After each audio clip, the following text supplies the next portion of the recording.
ఇటువంటి కృష్ణయ్య గారు లాంటి వాళ్ళు కొన్ని వేల మంది బాధితులు ఈ చట్టం ద్వారా నాటి చట్టం ద్వారా ప్రత్యక్షంగా నష్టం కలిగింది అని తమరికి ఈ వేదిక ద్వారా తెలియజేస్తున్నాను అధ్యక్ష మనం చిన్నప్పుడు చదువుకున్నాం ఒక పిట్ట కథ మీకు చెప్పాల్సిన అవసరం ఉంది అధ్యక్ష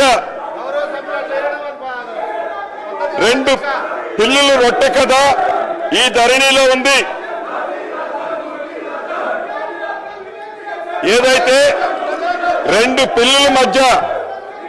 ఒక రొట్టె కథ గ్రామీణ ప్రాంతాల్లో కథలుగా చెప్పుకుంటారు అధ్యక్ష ఆ కథ ఏంటంటే ఒక రొట్టె ముక్క రెండు రొట్టె ముక్కలు ఉంటాయి అధ్యక్ష ఆ రొట్టె ముక్కలో ఒక పిల్లి ఆ సైజ్ ఎక్కువ ఉందని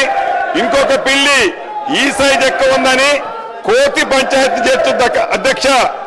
చివరికి రెండు పిల్లుల్ని కాదని ఆ రెండు రొట్టె ముక్కలని ఆ కథలో కోతి తిన్నట్లే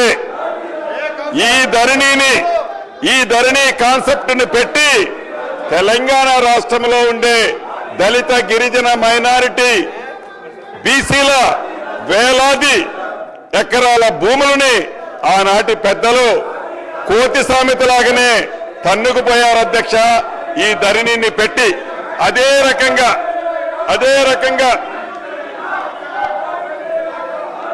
ఇటు రాష్ట్రంలో అటు దేశంలో 2014 ముందు కాంగ్రెస్ ప్రభుత్వం తీసుకొచ్చిన రెవెన్యూ చట్టాలు సంస్కరణలు